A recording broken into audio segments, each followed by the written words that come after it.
Hi everybody and welcome to the Confined Kitchen. Here we are, new mic, hopefully sounding good.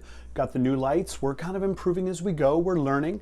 Quick little one that could be a lunch or a snack, again, during this time where we're all confined, that we want to do things, maybe some comfort food, some fun food. So what I'm going to do is just make some layered nachos in the oven, which is something that I, love as a snack or a movie snack or something like that at home. But what the real star of the show is going to be in the most instructional part, because the layering of the nachos is not a huge deal necessarily, is going to be me making some guacamole. So we've got everything ready to go for all of this. I'll give you the ingredients and we'll get going with some nachos and especially homemade guacamole.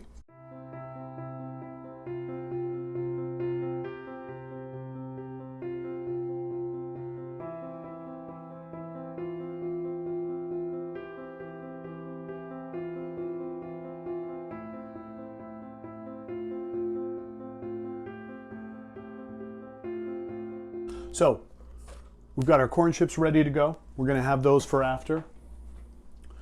We've got our cheese already grated. Utilizing leftovers, we've got some leftover taco meat from last night. So that's already warmed up. We're going to deal with that. And then we've got some vegetables, salsa, sour cream. But what we're going to do right now, first and foremost, oven is warming up, getting ready to go so we can layer those nachos in, and that's going to be fantastic. But I'm going to make some guac. So what we're going to start with is, again, we want to utilize all the leftovers that we have. We want to make everything work. So I've got some onion here that was left over from dinner the other night, just, a little bit of Spanish onion left. So we're going to chop this up nice and fine, just little odds and end bits here. Sorry, little adjustment to the camera there. A well diced onion is what we're looking for. I'm going to put that straight into our bowl. So we've got our onion finely chopped in there.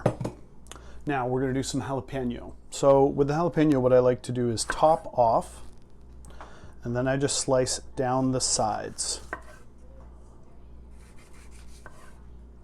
Nice and easy. We're going to finely chop that as well. Now with jalapenos, some people want to put the seeds in, some don't. I am not crazy about that necessarily, because jalapenos can be a bit of a roll of the dice. You never know what you're going to get spice-wise, so you want to be careful with it. Got those long slices here. We're just going to chop those nice and small. So there we've got some nicely diced jalapeno.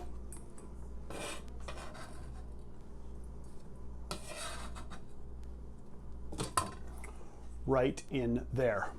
That's the size we're going for with these chopped onions and jalapenos. Next, we've got little grape tomatoes. I like these. I find them good for the guacamole because they chop up nice small little pieces, mix in there nicely.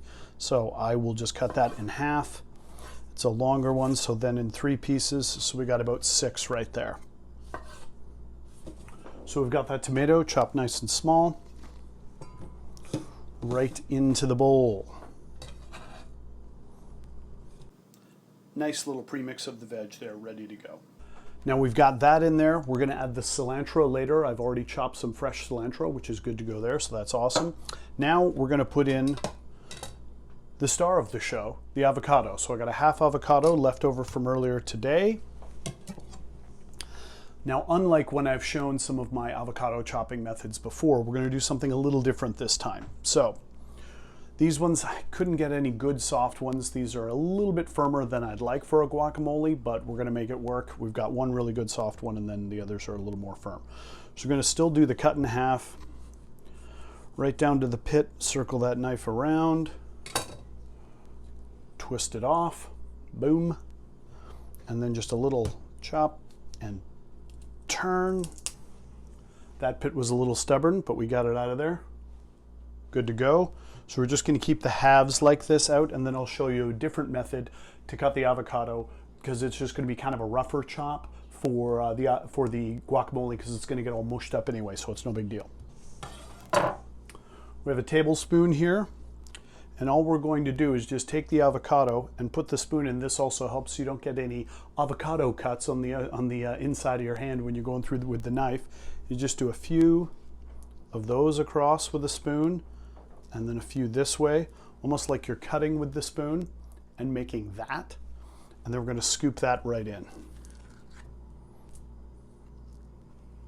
And we'll repeat that for all the pieces of avocado. Again, we just want kind of a rough chop looking like that. So now we've got all that avocado in there. We're going to get it all mixed up in a minute. First, we're going to add a little olive oil. A little bit of granulated garlic.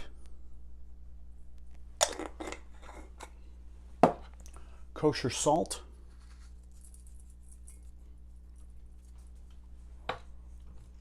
Fresh ground black pepper. Next, we're going to add the juice of a lime. So just going to cut that in half, and I've got my little juicer right here.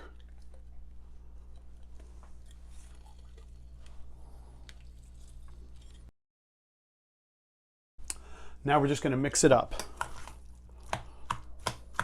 You almost want to do some additional chops with the spoon while you're in there. This particular one, because these avocados are a little more firm, what I'm going to do is use my masher to really make sure we get it soft. So we've got a masher that's actually a baking masher, but I'd use this for mashed potatoes. We're going to use this to just really get in there, get it down to about that. There's the consistency we're looking for. Now, I may be called a heathen by some people for this, but I like a little bit of creaminess in the guacamole, a little bit of extra salt, that sort of umami kind of flavor.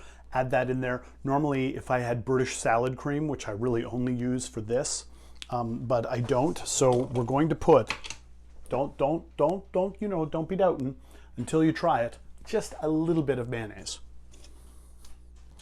Just a dabble, do you? Just mix that in. It's almost perfect now. We've just got to put in some nice cilantro. Those of you out there who hate cilantro, then don't put it in. I love it in guac. I know several friends of mine that are shuddering right now because there's cilantro in this guacamole. And I'm sorry, if you find it tastes like soap, that's a genetic thing, and that's on you. All right, we've got that well mixed now. You can see how we're doing. I'm just going to have a little taste just to make sure we're good.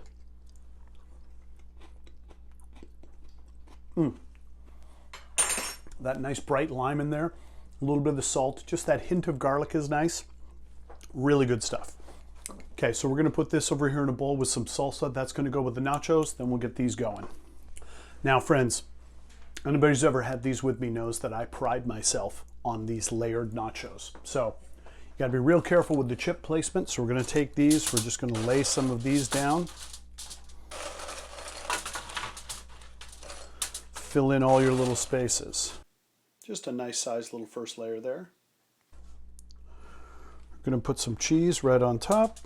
We've got the oven on broil at 450, and we're just going to slightly melt this and then put some topping on, a little bit more cheese, and then another layer of chips, and that's how we're going to do it. So these, like this, right in. So we're going to keep an eye on these because we don't want them to burn. We want to put those other toppings on.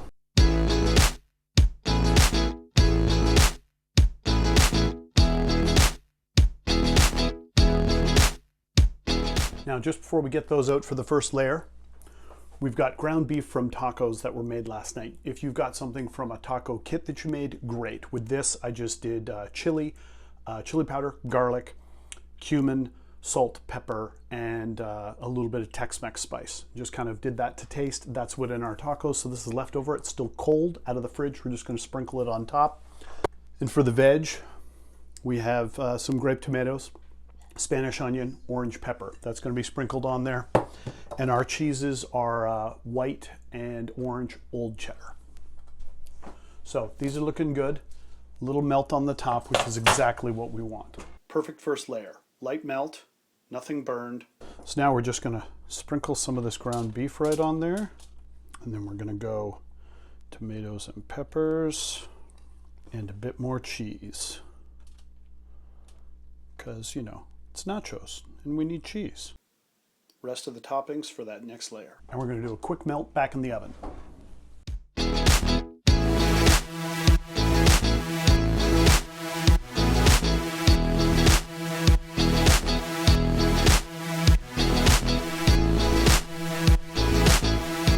First layer is done. Again, a nice melt on there, no burn chips.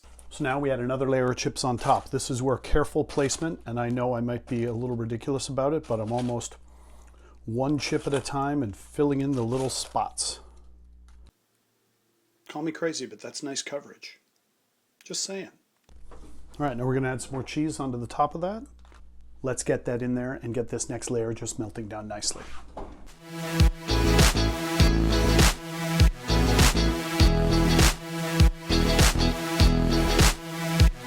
There we go, a little bit more melt. Again, we'll do the toppings. I wanna make sure you fill in all those nooks and crannies, so you've got good bites throughout the whole thing. Now we're talking. So, final one for this bit, we're just going to do 2 layers, but that's ready to go into the oven. And we wait again.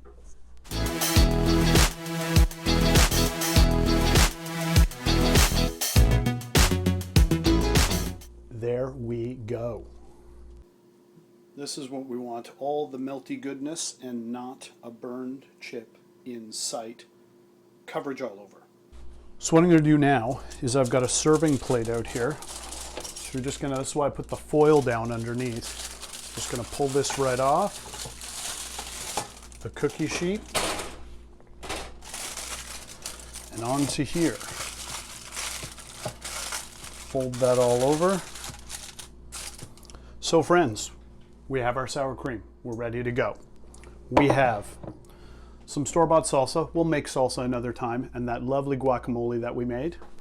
And we have 2 layers of nacho-y goodness for a delicious movie snack, for a dinner, whatever you want. We're gonna go enjoy this now. I made this for you. Thank you so much. Take care, we'll see you next time.